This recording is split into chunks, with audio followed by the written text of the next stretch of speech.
Hello, Sundari. Let's do some Diwali makeup, but specifically made for 30 plus skin. Keep in mind, less is more. Skincare is key. So, my skin was feeling extremely dry, and I don't know if you guys can tell, I don't think it's visible here, but it's very, very, very dehydrated and dry. And the most important thing with 30 plus skin is you have to hydrate and take care of your skin before you apply makeup. That's the only way it's going to actually look nice. So I applied a little bit of moisturizer. You can apply a cold cream or anything that you feel is thick enough and good enough for your skin. And then I'm going to use the Cocoa Rosehip Oil. This is a great oil to induce a lot of glow, and it really hydrates your skin from underneath the makeup. So you can try this, or you can try any other facial oil of your choice. And I'm going to massage this into my skin properly and make sure whatever skincare you apply on your face, you apply it on your neck as well. It's not necessary that you only follow these two steps. If you have some other step, you can include it in there. Just make sure your skin is perfectly moist before starting this. Now, for foundation, I would suggest step away from the foundation. Use a concealer, concentrate on the areas that are dark. For me, it's my eye, my nose, around my lips. That's pretty much the whole of my face. But we're going to concentrate with a concealer only at places that are dark. Please do not try to create a triangle. Less is more. With 30 plus skin, you have to make sure that you're using light products. I'm using the Maybelline Fit Me in 25. This is a really good formula for 30 plus skin. It doesn't really tug on your skin. It doesn't really look fake. It's very, very light. It's very, very creamy. Blends in beautifully. You can also use a color corrector if there's a lot of pigmentation around your face, but I'm not going to do that, so I'm just doing it straight with the concealer. The reason why we didn't pick a foundation and we went with a concealer is very simple. Because 30 plus skin can start looking very, very cakey very, very easily, we want to use formulas that are very, very light on our skin. Formulas that are light but very, very effective. So concealers, because they have so much of pigmentation, they can cover most of your issues. At the same time, they don't really look that heavy. So we're covering up all of our issues without it looking cakey, which is great. Then we can go ahead and cover up the spots if you have any. And now to the next step of setting our face. Please do not use a compact. You have to use a light, well sifted loose powder. This is one of my favorites by K Beauty. I'm going to have all of the details of all of the products in the description box, so you can open it and check it out. This product has a lot of color as well, so it's really great.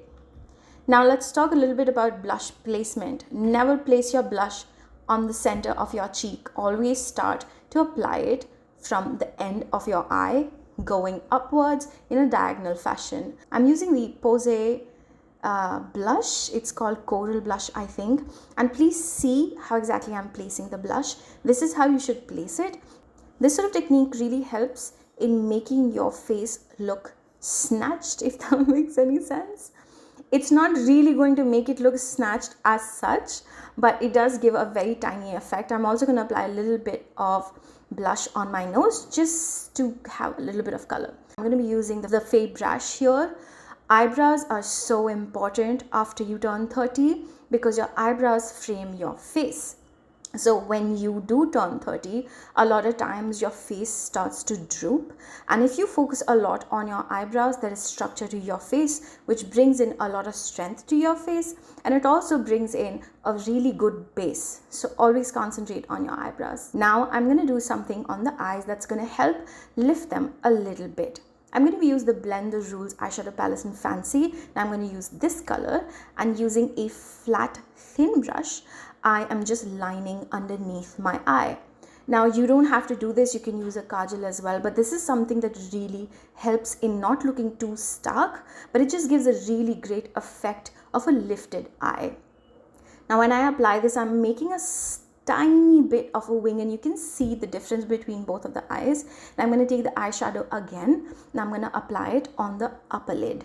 You can forego this or just apply on the 3/4 outside area of the eye, and it just gives like a really beautiful effect. The reason why I didn't go with the black is very simple. We want a subtle lift. We don't want a very stark cat eye, but you can do that if you really want to. Then I'm going to go ahead and blend it a tiny bit upwards, so even if there is some stark lines, they just get blended out. Then I'm going to take a very light brown shade, and I'm going to be placing it right underneath the bone so that it gives a tiny bit of a gradient and your eyes look further lifted. You can definitely not see it right now, but you can see it once you concentrate on both the eyes. There is a slight difference in terms of the lift of the eye. Then we are just gonna apply a mascara. I really like the Colossal Volume Express. It's like positives and negatives, but apply the mascara on both bottom as well as top lashes. And then it got stuck in my hair. Then you can take any highlighter. I would suggest something that's very, very finely milled. This one by Nykaa actually does a really good job. You can place it inside the hollow of your eye if you're somebody that has a lot of under eye circles, or if the hollows look too much sunken in. Place this only with a thin brush. Do not apply highlight all over your cheek, because mostly after the age of 30 your pores start to show. So if you're going to place the highlighter on top of your pores, it's just going to highlight your pores even more. So you have to be smart. You have to apply it at places that don't really have that much of visible porage, if that makes sense. And just apply it and blend it out with your finger. Make sure it's blended out properly. I do apply a little bit on my nose. You don't really have to do that. I don't really have crazy big pores on my nose, so I went ahead and applied it there. But if you do have really big pores, please do not apply the highlighter there. Anywhere that you have big pores, don't apply a highlighter. Then I'm going to take my new favorite lipstick by Verified called 26th of Jan. This is such a beautiful color. It goes on creamy and it dries out matte. It is beautiful. You really need to try it.